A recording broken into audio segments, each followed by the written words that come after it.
آنے والوں کو آپ کیا عطا کرتے ہیں؟ حضرات صحابہ کا کہنے کا مقصد اور منشا یہ تھا کہ جب دنیا والوں کے پاس جاتا ہے تو کچھ نہ کچھ ملتا ہے، یعنی کھانے کے وقت جاتا ہے تو کھانا کھلایا جاتا ہے، پانی پلایا جاتا ہے، ناشتہ کرایا جاتا ہے، لیکن یا رسول اللہ آپ کی محفل پاک میں آنے والوں کو آپ کیا عطا کرتے ہیں؟ حضرات ہمارے آپ کے نبی فرماتے ہیں کہ اے میرے صحابہ سن، دنیا والے اپنی حیثیت کے مطابق دنیا کا مال دیتے ہیں اور ہم اپنے محفل پاک میں آنے والوں کو جنت کا مہمان بناتے ہیں۔ ہم اپنے محفل پاک میں آنے والوں کو جنت کا مہمان بناتے ہیں۔ حضرات ہم اور آپ ذکر محفل مصطفیٰ کے بارے میں اگر جانتے تو آج اپنے گھروں پر نہیں سوتے، آرام و سکون کے ساتھ اپنے بستر پر نہیں لیٹتے۔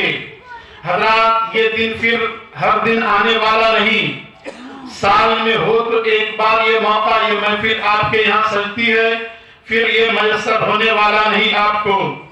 اگر آپ اس محفل پاک میں آ کر کے بیٹھ کر کے اللہ اس کے رسول کی تھوڑی دیر ذکر اگر سنیں، آپ جا کر کے گھر میں اگر عمل کرنا شروع کر دے تو آپ کی دنیا بھی سنور جائے گی، آخرت بھی آپ کا اچھا ہو جائے گا۔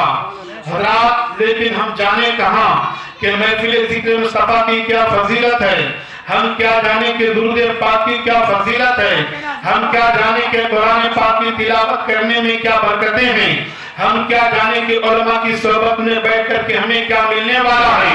حضرات اگر آپ جان جاتے تو اپنے گھروں میں بیٹھ کے نہیں رہتے، آپ آخرت کی تیاری کرتے، ذکر محفل مصطفیٰ میں آ کر کے بیٹھ کر کے آپ بیٹھ جاتے۔ حضرات آج ہم دین سے ایسے دور ہو گئے ہیں، جس طریقے سے آج ہمارے پاس یعنی کوئی ایسی چیز نہیں جس کے بارے میں آپ سے پوچھی جائے آپ بتائیں۔ حضرات یہی علمی کی بنیاد پر لوگ آج اتنے دن سے دور ہو چکے ہیں، لوگ شراب میں ملوث ہو گئے ہیں، لوگ جوا میں ملوث ہو گئے ہیں، لوگ آج تاش کے اڈے میں جا کر کے ان پر یعنی اپنی زندگی کو صرف کر دیے ہیں۔ لیکن وہ لوگوں یاد رکھنا یہ چند دن کی زندگی ہے۔ آقا ارشاد فرماتے ہیں الدنیا سجن للمؤمنین و جنت للکافر، دنیا مومنوں کے لیے قید خانہ ہے اور کافروں کے لیے جنت ہے۔ چند دن کی زندگی میں آپ اپنی زندگی کو سنوارنے کی کوشش کریں۔ حضرات یاد رکھنا آپ اپنے گھر میں اگر ہیں حضرات تو ان باتوں پر اگر سن رہے ہیں ان باتوں پر عمل کرنے کی ضرور کوشش کریں۔ چند دن کی زندگی میں وہ لوگوں ہم محفل ذکر مصطفیٰ میں آتے ہیں لیکن ہمیں پتا نہیں کہ درود پاک کی کیا فضیلت ہے۔ حضرات درود پاک کی کیا فضیلت ہے میں آپ کو بتا دوں، آپ کثرت سے اگر درود پاک پڑھیں گے تو آقا دو جہاں صلی اللہ علیہ وسلم کا فرمان ہے کہ بروز حشر یعنی وہ مجھ سے قریب ہوگا جو مجھ پر کثرت سے زیادہ درود پڑھتا ہو۔ لیکن ہم جانے یہ بات کہاں، ہم علماء کے قریب بیٹھتے نہیں، علماء کی صحبت میں ہم بیٹھتے نہیں۔ آؤ میں تمہیں بتاتا چلو، دمشق کی سرزمین پر ایک وقت کے یعنی بہت بڑے عالم دین جن کا نام شیخ محمد بن سلیمان جزوری ہے۔ حضرات وقت کے اتنے بڑے عالم ہیں، حضرات اس دور میں نہ سوشل میڈیا کا زمانہ تھا، نہ اس دور میں الیکٹرانک کا زمانہ تھا۔ آج اس طریقے سے اگر کشمیر میں کوئی بات ہو جائے تو پوری دنیا میں بات پھیل جاتی ہے، لیکن وہ ایسا دور تھا جس دور میں نہ الیکٹرانک تھی نہ موبائل کا زمانہ تھا۔ لیکن دمشق کی سرزمین میں رہنے والا وہ عالم دین جن کا نام شیخ محمد بن سلیمان جزوری ہے دمشق کی سرزمین پر لوگ ان کو شام میں جان رہے ہیں، ہے دمشق کی سرزمین پر لوگ ان کو فلسطین کی سرزمین میں جان رہے ہیں، ہے مکہ یعنی دمشق کی سرزمین پر لوگ عرب کے ممالک میں ان کو جان رہے ہیں۔ کیوں؟ اس لیے کہ آقا دو جہاں صلی اللہ علیہ وسلم کے نام پر اپنی زندگی کو شرف کیا تھا۔ حضرات وہ حضرت شیخ محمد بن سلیمان جزوری اپنے گھر سے نکلتے ہیں، چلتے چلتے پہنچتے وہاں ہے حضرات عصر کی نماز قریب ہے۔ حضرات وقت کے اتنے بڑے عالم پہنچے ہیں یعنی وہاں جہاں عصر کی نماز قریب ہے کہ وضو کر لے اور نماز ادا کر لے۔ حضرات ان کو پانی کی تلاش ہے، پانی مل جائے وقت پر وضو کر کے نماز ادا کر لے۔ حضرات شیخ محمد بن سلیمان جزوری کو یعنی پانی کی